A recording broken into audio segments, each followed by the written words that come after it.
Hey YouTube, it's me. I know it's been a while. I have been wanting to make videos for a couple of weeks now on a couple of topics, but just haven't had the time or truthfully actually more like the energy to do it. But I'm traveling this week for work. I'm in Washington, D.C. I am taking an event management course at George Washington University this week, so starting Monday, so that's exciting. So that's why the background is this very nondescript hotel room. Sorry. Sorry, there's nothing more exciting for you, but this is the only place where there's light in front of the window. So yeah, I have a few things that I want to talk about. Really quickly, if you haven't watched any of my videos before, I had VSG surgery 5.5 years ago. I'll be 6 years out from surgery November 30th of this year. I had my surgery in Mexico at Mexicali Bariatric. My highest weight was 460 pounds, and my lowest weight post-surgery I think was 201, so I lost over 250 pounds at one point. My weight's definitely gone up and down since then. I was down for a while last year before I got married, then it was up again, and I'm going to talk about that actually in one of these videos as well, probably the second one. But as I said, at this point, like, talking about numbers is not really my thing, because I think it's way far beyond that right now, for me anyway. If numbers are still your thing, totally cool. You do you. I totally think if I started making YouTube videos now, that you do you would have to be my, I don't know, my hashtag, my like tagline, hashtag you do you. That sounds kind of weird, right? Anyway, back to the stuff I wanted to talk about. So why am I back making another video when I said I didn't really have much to say? Well, I wanted to share something that happened health-wise with me recently, which is related apparently to my bariatric surgery, and something that, although I'd sort of heard about, I didn't realize was so prevalent. And so I wanted to come on and make a video about it so that those people who are farther out from surgery especially, but also those of you who are newly sleeved, or it doesn't really matter which surgery you've had actually, to be honest, but are new to bariatric surgery, know this is a possibility and look for the symptoms, because I have been dealing with this now for at least 3 or 4 months, and it really has thrown a wrench into basically my whole life.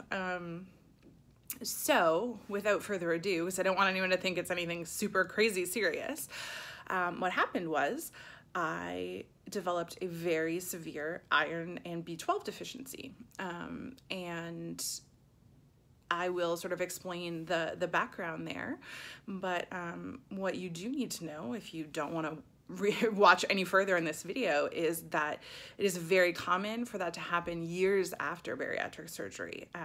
So often it either happens right away, so let's say 3 to 4 months post-surgery, or it will actually take years to happen, because both iron and B12 deplete very slowly, which means that you may not have symptoms, but your levels may be going down for a long time. So a little bit about my story, how I realized there was a problem, how it was diagnosed, and what's being done about it, is something that I wanted to share, just so that if it's happening with someone else, you may know what the problem is. So generally speaking, I'm sorry, I have a runny nose today. Generally speaking, I've been very healthy post-VSG, haven't really had any complications. The only other issue that I have is reflex, like GERD. That was not something that I really had an issue with before surgery, but it has become a very serious issue, and it becomes more serious as time goes on. So the second part of this video, I'm actually going to address that, but right now I did want to mention it because it actually does have something to do with this issue that I'm experiencing. So I guess 3 months ago, it was I think it was the middle of May, I was traveling for work. So I traveled for 2 weeks. I was in Las Vegas, and then I was in New Orleans. And in between those 2 weeks, there were 2 conferences I was attending basically. And then the 3 days in between, I guess, I did a tour in Arizona, and I think it went through part of Utah, Nevada, whatever. And the experiences I had on that trip started to make me think that something was wrong. And I think that's absolutely the first sign is, like, I do not like going to the doctor, but I knew that there was something that wasn't right. I could just feel that it wasn't a normal fatigue or being out of shape. So one of the first things that happened was I noticed I was really fatigued. So super exhausted. Didn't matter how much I slept. I was really, really tired. I thought at first it was just from stress, and turns out that's not what it was. But it's easy to attribute symptoms like that to other things. Obviously, fatigue is very common. The other thing that happened was I noticed I was getting really tired just walking. So just walking around the conference or just walking from the hotel to the conference center. My legs would hurt. I would get achy. I was out of breath. I was like sweating like profusely for no reason. And that was, I mean, I don't really exercise that much, but I mean, normally I can walk like, 4 or 5 blocks without feeling like I'm gonna die. And then on my Arizona tour, we went to Horseshoe Bend, and there is a hike basically that you have to do to get to the actual overlook so you can see Horseshoe Bend. And it is sort of an uphill and then downhill, and then obviously when you're coming back, you're going uphill again for about 3/4 of it. And it's fairly steep, but they were like old people and children doing it. So yes, they were taking their time, but I had to stop numerous times on my way back up and was out of breath. And I got really upset because honestly, I thought, like, I know that I haven't been exercising a lot. I know that I'm out of shape, but like, I'm not that out of shape, am I? Like, it really actually affected me. And I was really bummed out about it. But it also just seemed odd. And again, like random like bouts of like getting like sweaty and just weird stuff. So I was still, when I got to New Orleans, not feeling good, not feeling great during the convention that I was working. If you guys know VSG Tanya 2011, who's a friend of mine, I had made plans to meet her and her husband John in the French Quarter, and my friend Leslie and I had, who works with me and was there as well. We had made plans to do a ghost tour. I was feeling terrible. I spent all day in bed the one day. I had to skip the tour. We met up with Tanya and John. I lasted for about an hour before I was out. I couldn't deal with just all the people that were on Bourbon. The humidity, I couldn't handle it. And it was weird. I mean, I love my Tanya and John, and to have the opportunity to hang out with them and just to not even be able to like tolerate being out, I knew that something wasn't quite right. So when I got home, I let it go for about a week or 2, and I still wasn't feeling any better. Finally went to the doctor and got blood work done. And they were like, yeah, your levels are super low. So both my hemoglobin and my ferritin levels were low. My hemoglobin was like I think it was like 70. And my ferritin, at the time, I can't exactly remember. I want to say it was something like 12. It was low anyway. Your ferritin levels can go up to like 300. So there's a wide range of acceptable levels, but that one is very low. So she, said, yeah, absolutely. That's the problem.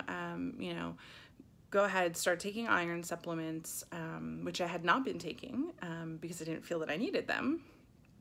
Start taking iron supplements, start taking a B12 supplement as well, because those two things sort of go hand in hand. and we'll see what happens. So as time went on, I wasn't feeling any better. Getting blood work done every few weeks, my numbers weren't really getting better. And eventually, a few weeks ago, I had one weekend where things had gotten so bad that I could not even stand up without feeling dizzy. I felt like I was gonna pass out constantly. I couldn't even like lift something or climb the stairs without being super out of breath. I couldn't function. I couldn't go to work. I couldn't take a shower because I felt like I was gonna pass out. So, I mean, it had been affecting me pretty badly before that. I had to skip a lot of things, you know, and people kept telling me that I didn't look good, or, you know, oh, how are you feeling? Okay, you don't look well, you look really pale. Anyway, long story short, went back to my doctor, told her what was happening. She sent me to the hospital immediately, told me that I might need a blood transfusion. In the end, I did not get a transfusion. They decided to do iron infusions on a weekly basis for 4 to 5 weeks. And that does seem to be helping. But when I had my blood work done at the hospital, my ferritin level was 4. 1, 2, 3, 4. So that's not good. And that explains a lot of the symptoms that I was having. So the moral of the story is, if I had been having blood work done more consistently instead of just like once a year, then I probably would have realized that my levels were going down before they just completely bottomed out. I did have to have a bunch of tests to see why this was happening. Often it can be a result of some kind of internal bleeding. So I had to have an upper GI, colonoscopy,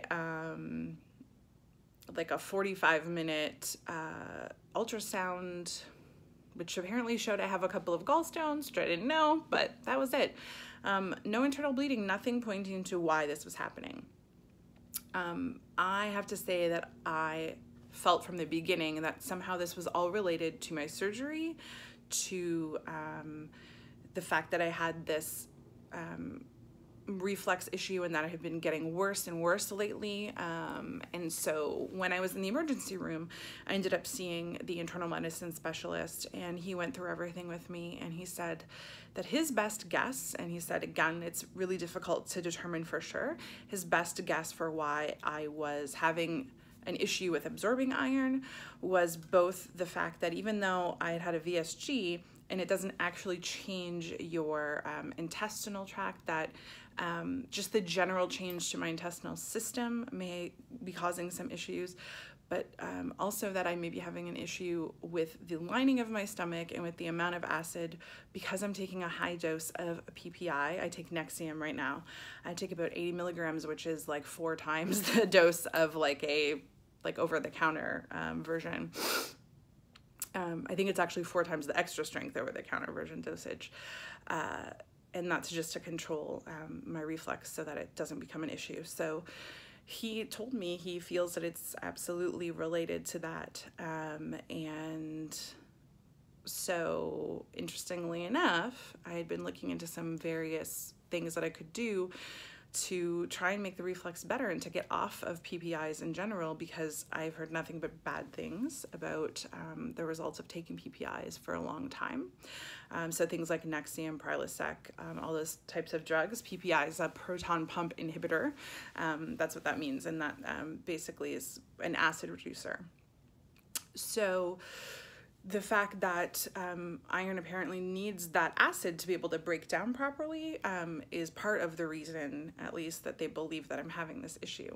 So moving forward, I have a follow-up appointment to find out if my levels are back to normal, and then I may need to have infusions from time to time, might be once a month, might be once every couple of months, just to make sure my levels stay where they're at. But I'm about to make another video where I'm going to talk about another solution, which I'm hoping is also going to help, and I guess a kind of new journey that I'm hoping to document a little bit on YouTube. So I'll see you guys in part 2.